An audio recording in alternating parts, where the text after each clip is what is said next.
बिस्मिल्लाहिर्रहमानिर्रहीम अस्सलाम वालेकुम दोस्तों, आज की इस वीडियो में हम आपको शुमाली यूरोप में वाक़या एक मुल्क फ़नलैंड की सैर करवाते हैं। फ़नलैंड का निज़ाम तालीम पूरी दुनिया में नंबर 1 पर है। फ़नलैंड का नाम तो आपने शायद ही सुना हो, लेकिन आपने नोकिया का मोबाइल ज़रूर इस्तेमाल किया होगा। जी हाँ दोस्तों, नोकिया के मोबाइल की कंपनी फ़नलैंड में मौजूद है। वीडियो का बाकायदा आगाज़ करने से पहले मेरी आप तमाम दोस्तों से गुजारिश है कि अगर आपने अभी तक हमारे चैनल को सब्सक्राइब नहीं किया तो चैनल को सब्सक्राइब कर दें और साथ में मौजूद घंटी के बटन को भी क्लिक कर दें, ताकि हमारी आने वाली नई वीडियो आप तक बआसानी पहुंच सके और आप भी हमारे साथ दुनिया के इस खूबसूरत सफ़र से लुत्फ़अंदोज़ हो सकें। फ़नलैंड यूरोप का 8वां बड़ा मुल्क है, जबकि आबादी के लिहाज से फ़नलैंड यूरोपियन यूनियन का सबसे छोटा मुल्क है। फ़नलैंड के शुमाल में नॉर्वे, जनूब में खलीज फ़नलैंड, मशरक़ में रूस और मगरब में स्वीडन वाक़या है। फ़नलैंड की सरज़मीन करीबन 7000 कबल मसीह इंसानी ज़िंदगी के आसार रखती है। इसका रकबा 3,38,424 मरबा किलोमीटर है, जो कि अपने रकबे के लिहाज से दुनिया में 64वें नंबर पर शुमार होता है। इस मुल्क की आबादी करीबन 55 लाख है। एक अंदाजे के मुताबिक फ़नलैंड में 2000 के करीब गैर मुल्की रिहाइश पजीर हैं। यह मुल्क अपनी आबादी के लिहाज से दुनिया में 116वें नंबर पर शुमार होता है। फ़नलैंड यूरोप का सबसे कम आबादी वाला मुल्क है। यहाँ पर औसतन 1 किलोमीटर में 15 अफराद रिहाइश पजीर हैं। फ़नलैंड का दारुल हुकूमत हेलसिंकी है, जो कि फ़नलैंड का सबसे बड़ा और कदीम तरीन शहर है। मुल्क की करेंसी यूरो है। 1 यूरो पाकिस्तानी करीबन 182 रुपयों के बराबर है, जबकि इंडियन 83 रुपयों के बराबर है। मुल्क का सालाना GDP 393 अरब डॉलर है, जबकि मुल्क की फ़ी का आमदनी 44,000 डॉलर है। फ़नलैंड में 2 ज़ुबानें बोली जाती हैं, फिनिश और स्वीडिश।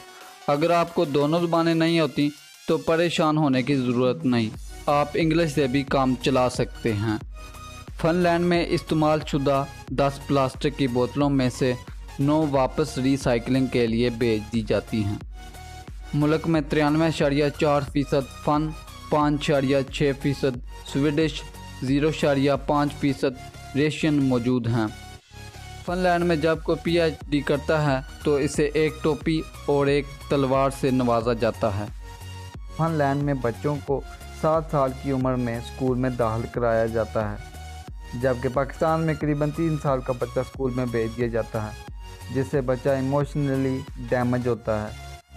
मैं आपसे चंद तस्वीरें और वीडियो शेयर करता हूं, जिसमें आप ये देख सकेंगे कि ये फ़नलैंड के स्कूल कम और प्ले स्टेशन ज़्यादा लग रहे हैं। फ़नलैंड में बच्चों को 45 मिनट के बाद 15 मिनट की ब्रेक दी जाती है और एक टेक्नोलॉजी के मुताबिक एक महसूस माहौल के अंदर इंसान का दिमाग 45 मिनट बाद स्विच ऑफ हो जाता है, इसलिए उसको रेस्ट की ज़रूरत होती है। फ़नलैंड में इस कानून को फॉलो किया जाता है कि हर 45 मिनट की स्टडी के बाद 15 मिनट तक बच्चों को रेस्ट दी जाती है। फ़नलैंड का मेयार तालीम इस बात को समझता है कि बच्चे जो किताबों में पढ़ते हैं वो लाजमी नहीं है कि रियल लाइफ में भी इस्तेमाल हो। फ़नलैंड का तालीमी निज़ाम बच्चे को सोशल होना, यानी वो अपने दोस्तों और रिश्तेदारों से अटैच होना ज़रूरी समझता है। जैसे कि हम जानते हैं कि हमने अपनी ज़िंदगी में किताबों में फ़िज़िक्स और केमिस्ट्री में बहुत कुछ पढ़ा है, लेकिन उसका अमली ज़िंदगी में हमने अभी तक कोई इस्तेमाल नहीं किया। तो एक रिसर्च के मुताबिक इंसान किताबों से कम और लोगों और सिचुएशन से ज़्यादा सीखता है। फ़नलैंड में बच्चों को सवाल करने पर बहुत तवज्जो दी जाती है, जबकि पाकिस्तान में सवाल करने को नज़रअंदाज किया जाता है। एक हदीस पाक का मफ़हूम है कि आधा इल्म सवाल करने में है। हमारे सिस्टम में बच्चों को रट्टा लगाकर इम्तिहान तो पास करवा लिया जाता है, लेकिन बच्चे ज़िंदगी के इम्तिहान में फ़ेल हो जाते हैं। फ़नलैंड के सिस्टम की सबसे खूबसूरत बात यह है कि बच्चों को स्ट्रेस नहीं दी जाती। बच्चों को ऐसा माहौल दिया जाता है जिसमें वो खुश होकर और दिल लगाकर पढ़ सकें और فن لینڈ میں ٹیچر کو بار بار تبدیل نہیں کیا جا سکتا، کیونکہ اگر ٹیچر بار بار تبدیل ہوں گے تو نہ ٹیچر بچے کو سمجھ پائے گا نہ بچہ ٹیچر کو سمجھ پائے گا۔ تو اس لیے گریڈ 1 سے 6 تک ایک ہی ٹیچر رکھا جاتا ہے۔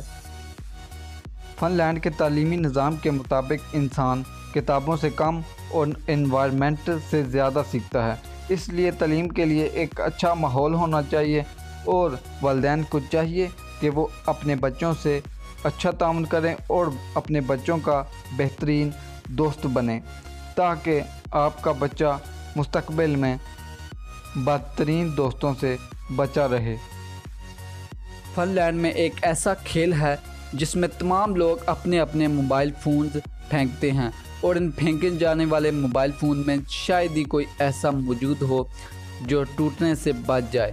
اس کھیل کی شاید وجہ یہ ہے کہ نوکیا کے سستے موبائل فون ہیں۔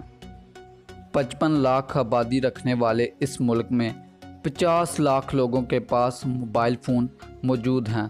سن 2010 میں فن لینڈ ایک ایسا ملک بن گیا تھا جہاں پر انٹرنیٹ ہر آدمی کے بنیادی حقوق میں شامل کر دیا گیا تھا۔ فن لینڈ ایسے 2 ممالک میں سے ایک ہے جس نے 1908 سے لے کر اب تک ہونے والے ہر اولمپک مقابلوں میں میڈل جیتے ہیں۔ فن لینڈ میں ایک دن نیشنل سلیپنگ ڈے منایا جاتا ہے۔ گھر میں جو آخری بندہ سویا رہتا ہے اس کو اٹھا کر تالاب یا دریا وغیرہ میں پھینک دیا جاتا ہے۔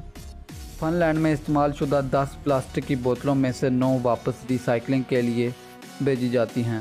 ملک میں 93.4% فن، 5.6% سویڈش اور 0.5% ریشین موجود ہیں۔ فن لینڈ میں جب کوئی PhD کرتا ہے تو اسے ایک ٹوپی اور ایک تلوار سے نوازا جاتا ہے۔ فن لینڈ میں جوا کھیلنا قانونی ہے اور اس سے حاصل ہونے والی آمدنی کو غریبوں اور لاچاروں میں تقسیم کر دیا جاتا ہے۔ فن لینڈ کو اگر جھیلوں کی سرزمین بھی کہا جائے تو یہ غلط نہ ہوگا، کیونکہ فن لینڈ میں جھیلوں کی تعداد 1,87,888 ہے۔ فن لینڈ میں ایک عجیب گولف گراؤنڈ ہے جو کہ آدھا فن لینڈ میں اور آدھا سویڈن میں موجود ہے۔ فن لینڈ میں دن ہو یا رات، گرمی ہو یا سردی، گاڑیوں کی لائٹ ہر وقت آن رکھنی پڑتی ہے۔ ہینگری برڈ اور کلاش آف کلان 2 ایسی گیمیں ہیں جو فن لینڈ میں نوکیا کے زوال کے بعد معیشت میں اہم کردار ادا کرتی ہیں۔ فن لینڈ کا تقریباً 7% حصہ کاشت کے قابل ہے۔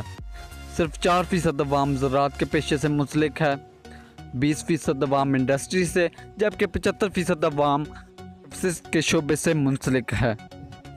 فن لینڈ کا وزٹ ویزا لگوانے کے لیے ہوٹل بکنگ، ریٹرن ٹکٹس اور 6 منتھ کی بینک سٹیٹمنٹ ہونا لازمی ہے۔